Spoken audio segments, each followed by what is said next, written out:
And thanks to At Home for joining us tonight. There are a lot of live wires tonight. Polls have just closed just now in Wisconsin, where a high-stakes Supreme Court election will decide the ideological split of that court. That has implications for everything from abortion rights to voting rights to gerrymandering to potentially control of the United States House in Washington, potentially to the ultimate dispensation and integrity of the next presidential election.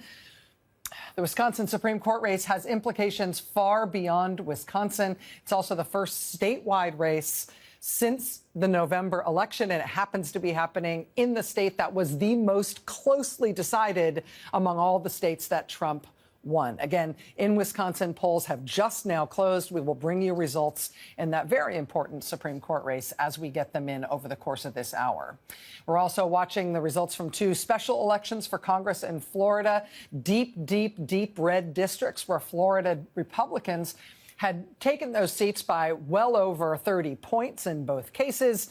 We're watching to see how far Democrats have been able to chase Republicans toward that finish line tonight as the voting numbers, the voting totals in Florida continue to come in. New Jersey Senator Cory Booker, as I mentioned, will be joining us live in just a few moments, which itself is a miraculous thing. He'll be joining us for his first interview after his historic all-day and then some speech on the Senate floor in Washington. Tonight at 7:19 p.m. Eastern, Senator Booker broke the record for the longest speech ever given by a United States senator. The previous record was set by arch segregationist Strom Thurmond, who tried to filibuster the Civil Rights Act in 1957. That speech lasted 24 hours and 18 minutes, but it included things like him reading from the encyclopedia and him taking a bathroom break. Senator Cory Booker did nothing like either of those things. Tonight, Senator Booker blew past Thurmond's record. He spoke until 8:04 p.m. for a total of 25 hours and 4 minutes. Would the senator yield for a question? Chuck Schumer, it's the only time in my life I can tell you no. I just want to tell you a question. Do you know you have just broken the record? Do you know how proud this caucus is of you? Do you know how proud America is of you?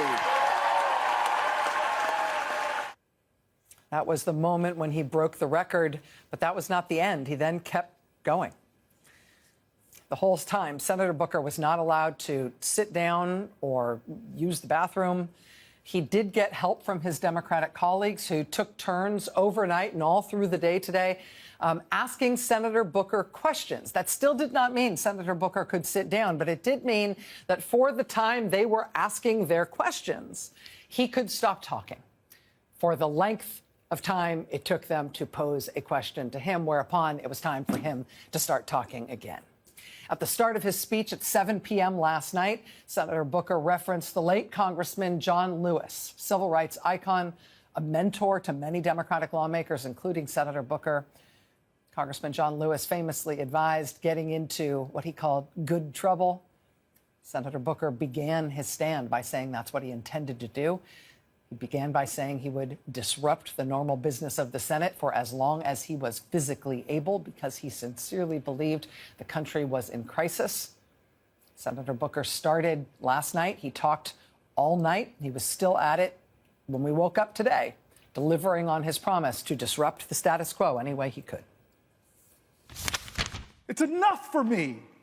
12 hours now I'm standing and I'm still going strong because this president is wrong. And he's violating principles that we hold dear and principles in this document that are so clear and plain. The powers of the Article 1 branch are spelled out, and he is violating them. A Congress that is being too complicit to an executive that is overstepping his authority and violating the Constitution and hurting people who rely on health care and Social Security. When is it going to be enough? My voice is inadequate. My efforts today are inadequate to stop what they're trying to do. But we, the people, are powerful. We are strong. God bless America. We need you now. God bless America. If you love her, If you love your neighbor, if you love this country, show your love. Stop them from doing what they're trying to do. For almost 20 hours, we have laid out what they're trying to do. 20 hours. I want to stand more, and I will, but I'm begging people, don't let this be another normal day in America. Please, God, don't let them take Medicaid away from 10, 20, 30, or 40 million Americans who desperately need it. Don't let them do it. This is our moral moment. This is when the most precious ideas of our country are being tested, where the Constitution, and the question is being called, where does the Constitution live? On paper or in our hearts? It is time to heed the words of the man I began this whole thing with, John Lewis. I beg folks to take his example of his early days, where he made himself determined to show his love for his country at a time the country didn't love him, to love this country so much, to be such a patriot that he endured beatings savagely on the Edmund Pettus Bridge, at lunch counters, on freedom rides. He said he had to do something. We need that now from all Americans. This is a moral moment. It's not left or right, it's right or wrong.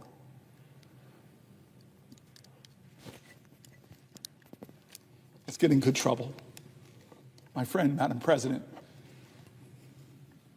I yield the floor.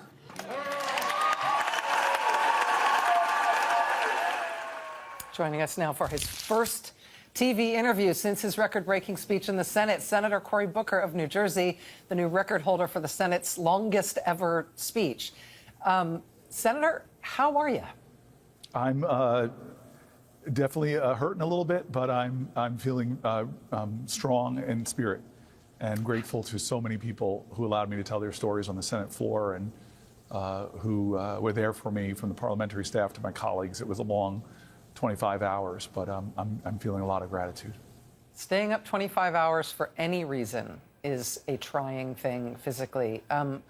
What was different about the experience of it than what you anticipated? I mean, you stood by your fellow Senator Chris Murphy 9 years ago when he did 15 hours. He described that today as a solidarity or a sympathy filibuster, in that you stood with him during that time. So you've experienced some of the pain of this before, but A, you're 9 years older than you were then, and B, this was a lot longer. How was it different, and how much were you prepared for?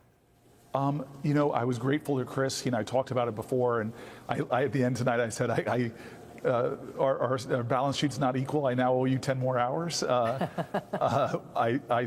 stood with him, and I really wanted to see if I could stand for as long as he and I were going to go. And he was successful that day in getting concessions from Mitch McConnell to have votes on the Senate floor around gun safety. Unfortunately, even common sense gun safety then failed. But for me, it was an experience that stuck in my mind. I could do 15 hours without going to the bathroom, even though my legs really hurt over those 15 hours. Both of us talked about how our feet hurt. And so when my team and I decided to do this, we just said, let's take some risks. Let's go out there and see how long we could last. And to be candid, Strom Thurmond's record always kind of just really irked me, that he would be the longest speech, that the longest speech on our great Senate floor was someone who was trying to stop people like me from being in the Senate. So to surpass that was something I didn't know if we could do, but it was something that was really, as we got closer, became more and more important to me. You used that phrase, take risks. She said repeatedly over the course of this filibuster, this speech, that you're motivated to do this by your constituents essentially challenging you to come up with something, to do something more than you thought you comfortably could do. Can you tell us a little bit about the decision-making process that you went through about deciding to do this? Obviously, you kind of kept it under wraps. You prepared with your staff, but nobody publicly knew you were going to do this until you started it. No, I do really credit constituents who are impatient, who are demanding, who are scared, who are angry, and very understandably taking that anger out on Democrats who have to take some responsibility for being where we are in American history right now. And so the more I thought about it with my team, especially after the decisions we made revolving around the continuing resolution, I've been working so hard with my colleagues trying to get them to engage in social media, put more of their heart and spirit out there. They're doing an amazing job. They've almost quadrupled their numbers of engagement online. I've got colleagues opening up TikTok accounts, but I suddenly realized that I've just got to do something myself. I've got to, try to prove worthy for my constituents that I'm willing to step out and step up in some way, and hopefully be able to share their stories that were so hurtful, and to read from my staff, people rendering their most personal stories about their fears or what's happening to their families. And so my staff and I said, let's try to bring those voices to the Senate floor. Let's see how long you can last. They're demanding something different. This certainly will be different. And I think that a lot of that energy from the folks that I've been seeing in Jersey and across this country really helped carry me through.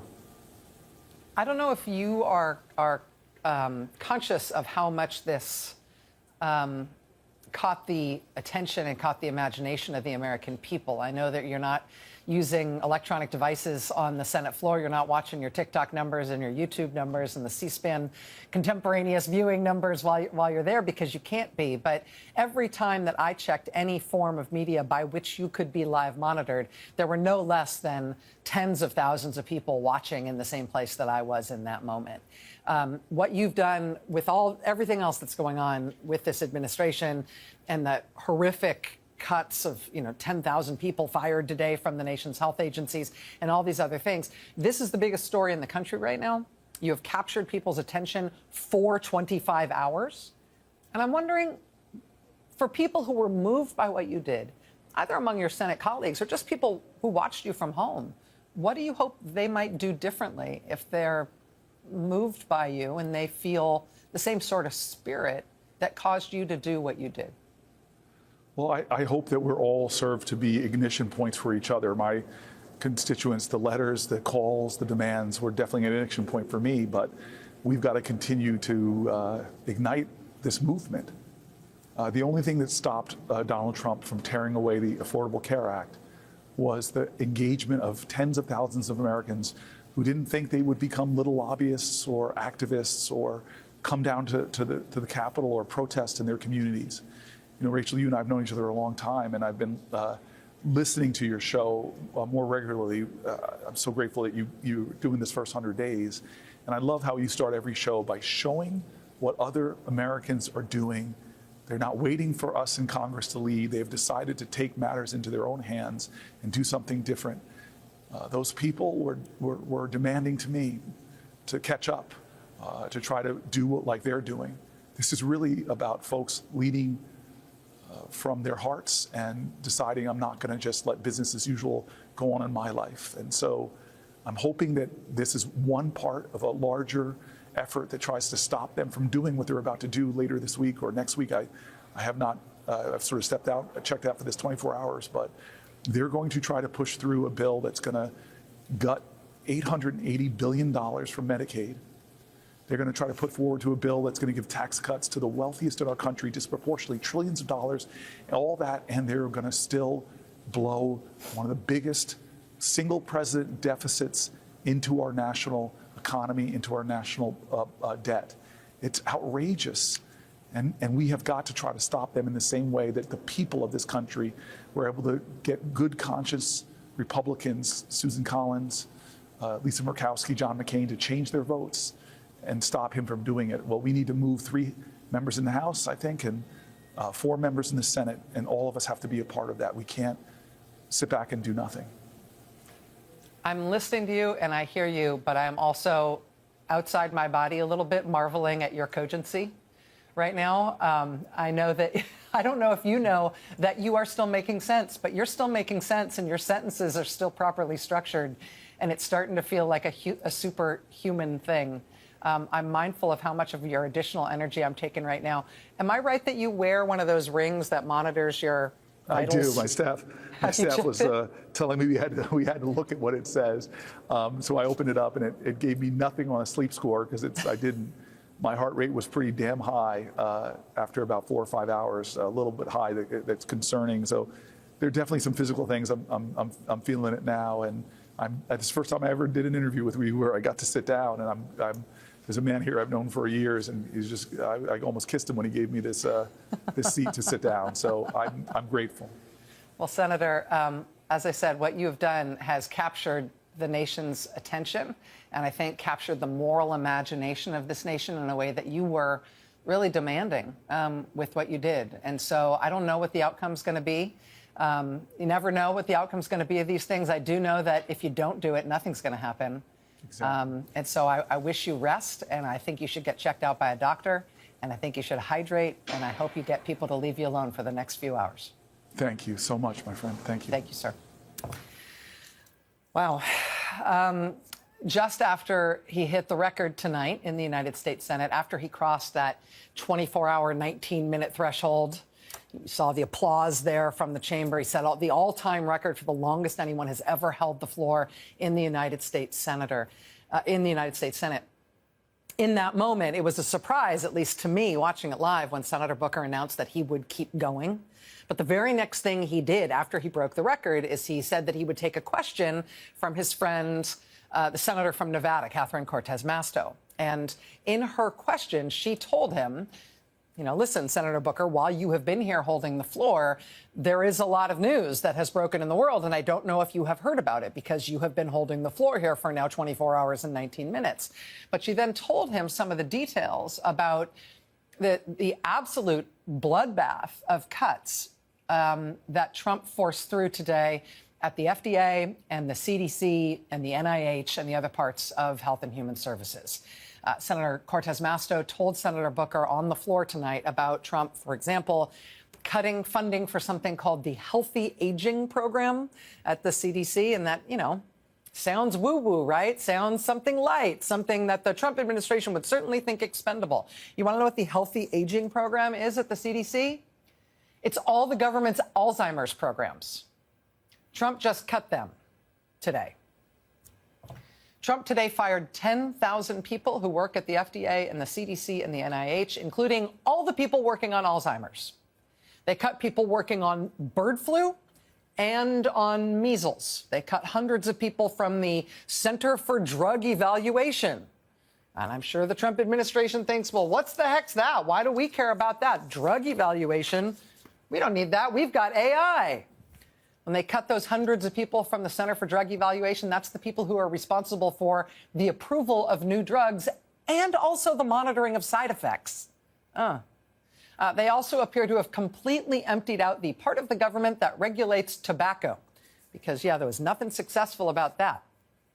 We're going to have more on all of that ahead. But you should also know, to Senator Booker's point that he just made here live, you should also know that when the news of these mass firings of the nation's health experts started getting out this morning, when the word started getting out, within hours, people were lining the streets outside the CDC in Atlanta to protest what Trump was doing, thanking the workers there for their work, telling them the value of the CDC and other health agencies, telling workers there to stay strong, saying that, what madness it is to cut things like tuberculosis monitoring and prevention and treatment, the deadliest disease ever known to humankind.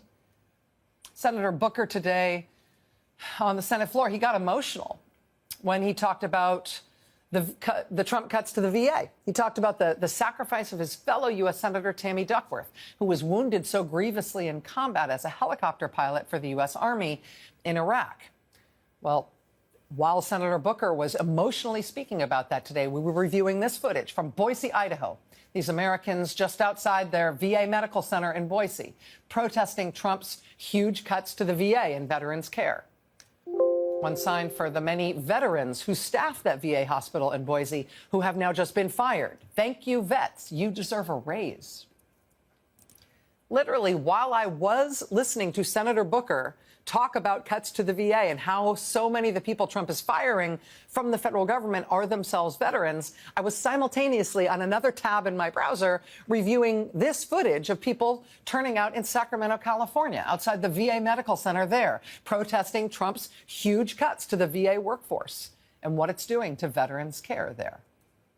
Senator Booker, in his Senate filibuster, talked today about the Kafkaesque nightmare of how immigrants are being treated. People literally accosted on the street by masked agents in unmarked vehicles, people whose papers have only been secretly revoked, people grabbed by masked agents and then sent off to prisons indefinitely with no opportunity to contest the government's actions or contentions about them, with no right to defend themselves, no ability to contact a lawyer.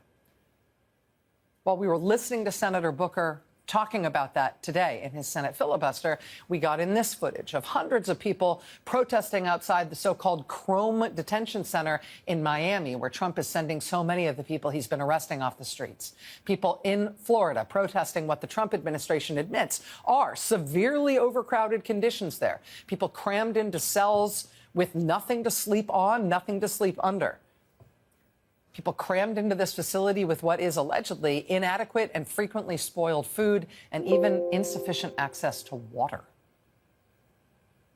In Tuscaloosa, Alabama, people turning out to protest a University of Alabama graduate student, an engineering doctoral student originally from Iran, who the Trump administration has inexplicably arrested and now jailed without explanation. He has no criminal record. He's here on a valid student visa.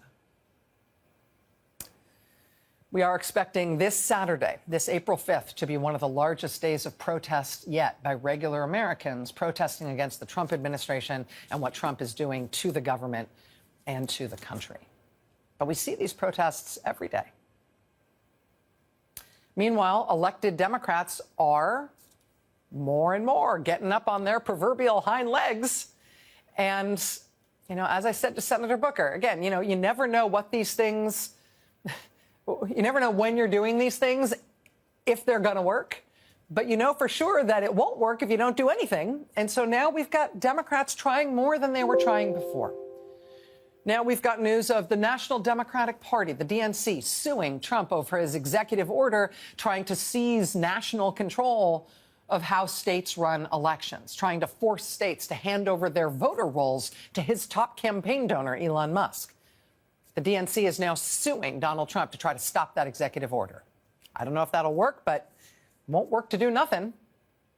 Today, we got news of a group of Democratic state attorneys general suing Trump over the other massive cuts he's already instituted to health programs, in addition to the 20,000 people who they are firing or otherwise removing from the NIH and the CDC and the FDA. A few days ago, they cut $11 billion in public health funding that was slated for states and local governments. And the immediate effects of that $11 billion cut have been devastating already. It has reportedly already caused hundreds of firings, particularly in local and state governments' infectious disease departments.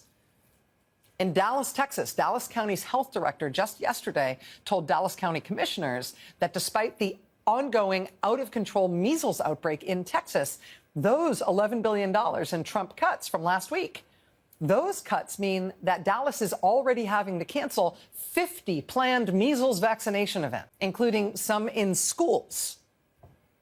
And they are laying off staff from their immunization program in the middle of a highly infectious, out-of-control disease outbreak for which the only effective prevention is immunization.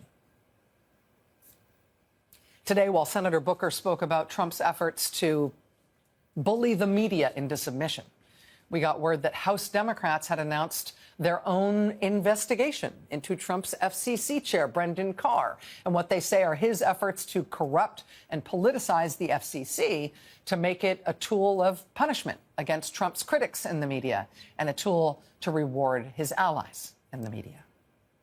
Today, while Senator Booker spoke about Trump's cuts to Social Security, he spoke about what a grave breach of faith that is with American people who have paid into those programs and who count on them to be there for them. Today, Democratic leadership held a shadow hearing in the U.S. House of Representatives about Republicans' efforts to destroy the Social Security Administration. And again, I don't know what any of those things will do, but it shows they're doing something. Senator Booker's marathon in the Senate today, maybe more than anything, was intended to clarify that, as he put it, this is a moral moment. He said he had been challenged by his constituents to do more, to try to stop what Trump is doing to the country, to try to stop the authoritarian takeover and the destruction of our Constitution and our system of government. He said his constituents challenged him to think bigger about what he could do, challenged him to take risks. In what he did in this 25 hours and 4 minutes of strength and endurance, he essentially tried to show the country that what's called for right now is extraordinary action, extraordinary sacrifice, trying to give people inspiration and strength that they can maybe do more themselves than they thought they could.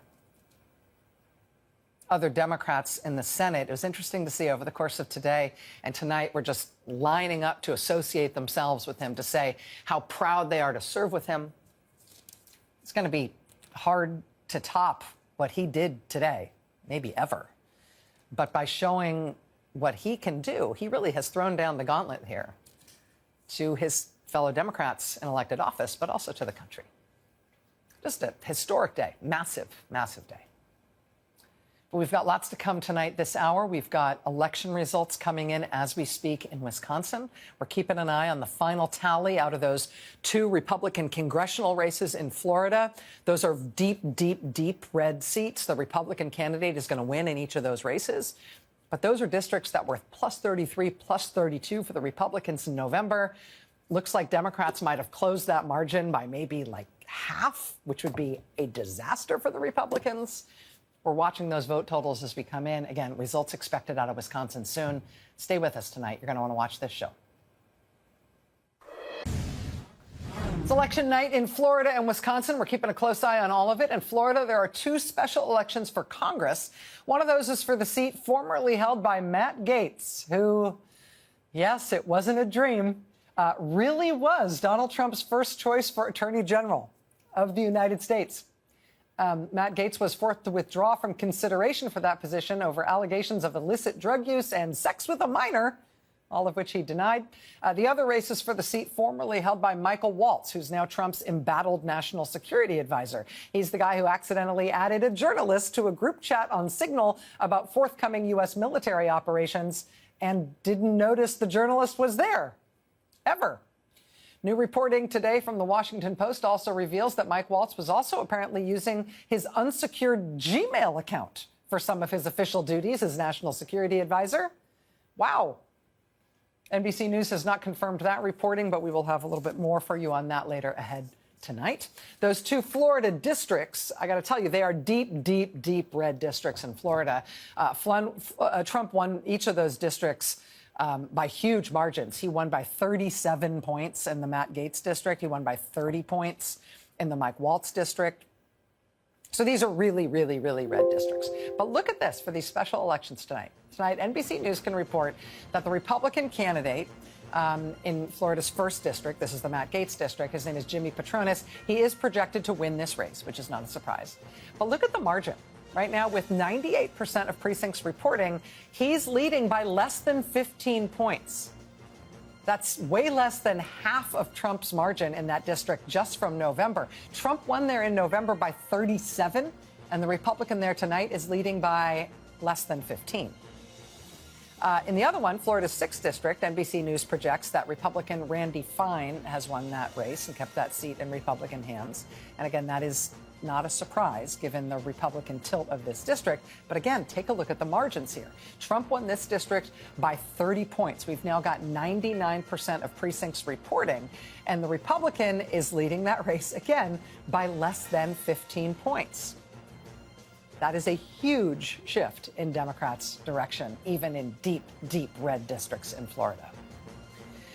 Now let's talk about Wisconsin. Wisconsin voters are headed to the polls today for their Supreme Court election that is shaping up in some ways to be a referendum on Elon Musk. Elon Musk dumped $26 million into this race in favor of the more conservative MAGA pro-Trump candidate. Technically, this is a nonpartisan election, but the outcome will determine whether there's a liberal or conservative majority on that Wisconsin State Supreme Court. That could affect everything from abortion rights to voting rights to how congressional districts get drawn and therefore how many Democrats and Republicans go to the House of Representatives in Washington from Wisconsin. It's a big deal. Democrats have lined up behind the more liberal candidate, Susan Crawford. Republicans have been supporting the MAGA candidate, Brad Schimmel.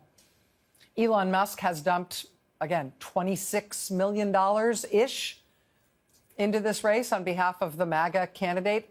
More money than has ever been spent by a single person on a judicial race in American history. It's the most expensive judicial race in American history. Overall, outside spending in that race expected to reach $100 million. At least one local news outlet in Wisconsin is reporting that there are so many voters that turned out for this race today that some polling locations in Milwaukee faced a shortage of ballots. The local elections commissioner in Milwaukee urged voters to stay in line to vote as they work to get more ballots. Polls closed in this race just as we came on the air tonight. And so far, the vote that has been reported has come in more from Republican areas than Democratic ones. Right now, I got to tell you, we've just got a very slim portion of the vote in. We've got 27.8% of the vote in. And at this point, the Democratic-backed candidate, Susan Crawford, is at 58% of the vote. And the Republican-backed candidate, Brad Schimmel, is at just under 42% of the vote. But again, this is just less than 30% of the vote in. We're going to be watching this come in. There's about 100,000 votes between them right now at this moment. Talking to our elections team here, watching the results come in, they have been saying that it looks like Susan Crawford's margins have been outpacing Joe Biden's margins in Wisconsin from the 2024 election, from the 2020 election. Joe Biden, of course, won Wisconsin in 2020. So we shall see. But again, we've got less than 30% of that vote in now. And so we'll be watching that closely as it comes in. Republicans in Wisconsin have already succeeded in making Wisconsin one of the states where you have to show a valid photo ID to vote. Republicans are worried that if they lose control of the Wisconsin Supreme Court tonight, that voter ID law could go away. So this year, Republicans also decided to put a measure on the ballot to enshrine that voter ID law into the state constitution, so to make it basically so as to make it harder for the state Supreme Court to take it away. Telling me, NBC News projects that the voter ID requirement has passed. Again, this is only with about 21% of the vote in Wisconsin, but NBC is projecting that the voter ID requirement, again, this isn't a new voter ID requirement in Wisconsin, but it is enshrining it. Rather than just being in state law, it would be in the state constitution, which would make it harder to rescind. We're also watching the race for superintendent of public schools in Wisconsin. That race is also technically nonpartisan, but Democrats in Wisconsin have thrown their weight behind the incumbent. Her name is Jill Underly, while Republicans have been supporting her challenger, who's a charter school advocate named Brittany Kindle. Chào tất cả các bạn quay trở lại video tô màu của mình. Thì hôm nay mình sẽ hướng dẫn các bạn tô màu bức tranh về hai bạn nhỏ đang chơi bập bênh nha các bạn. Và đầu tiên thì mình sẽ tô màu mái tóc cho bạn nam. Mái tóc của bạn nam thì mình sẽ lựa chọn mình tô màu nâu.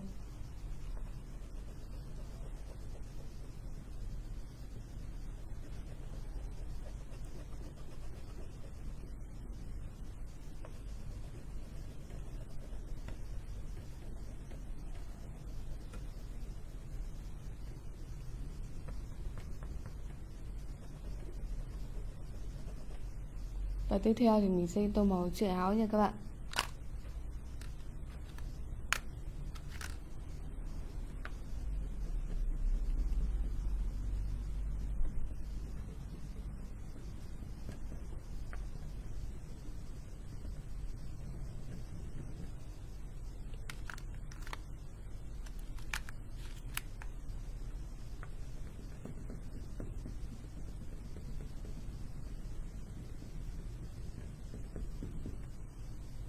Và mình sẽ tô màu mái tóc cho bạn nữ. Mái tóc của bạn nữ thì mình sẽ lựa chọn màu cam để mình tô màu.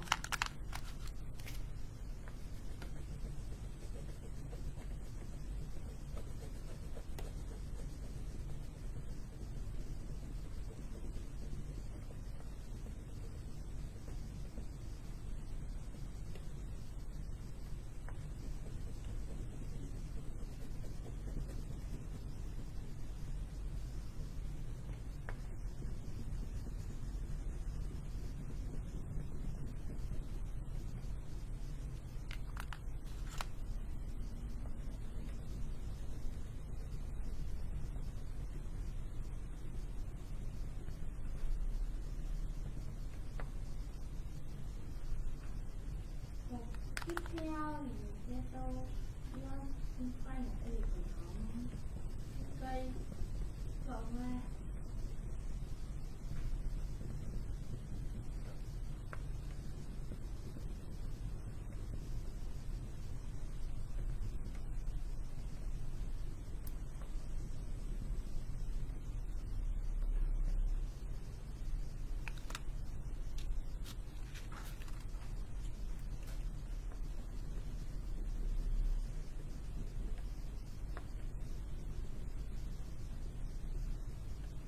Và tiếp theo thì mình sẽ tô màu bập bênh nha các bạn.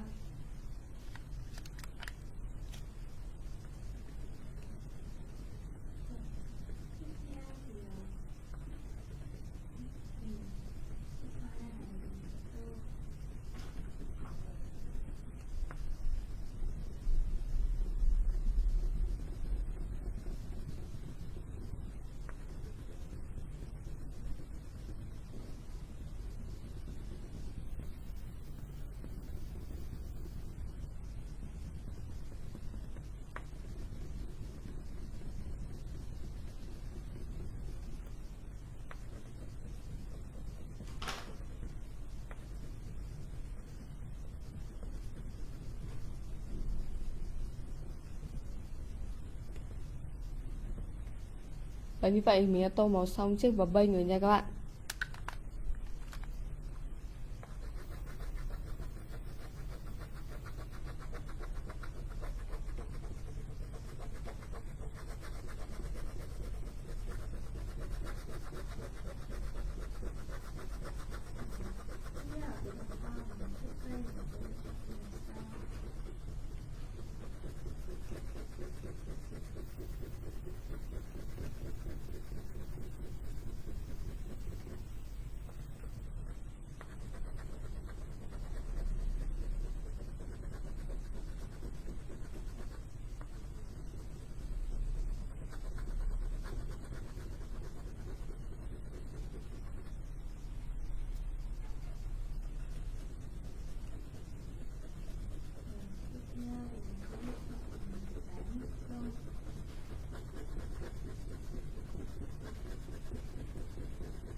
Và tiếp theo thì mình sẽ tô màu những quả bóng bay nha các bạn.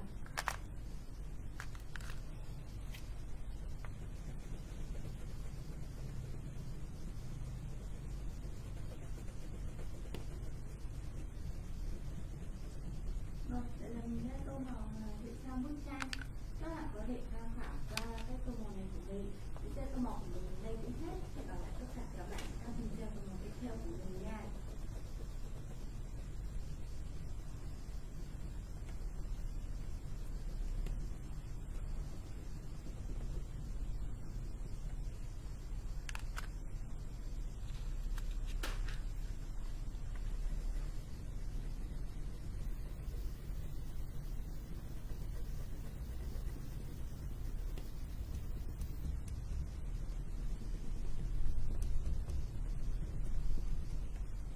Và như vậy thì mình đã hoàn thành tô màu xong bức tranh về hai bạn nhỏ đang chơi bập bênh rồi nha các bạn. Các bạn thấy video của mình hay thì hãy ấn đăng ký kênh và ủng hộ cho mình nha. Xin chào và hẹn các bạn các video tô màu tiếp theo.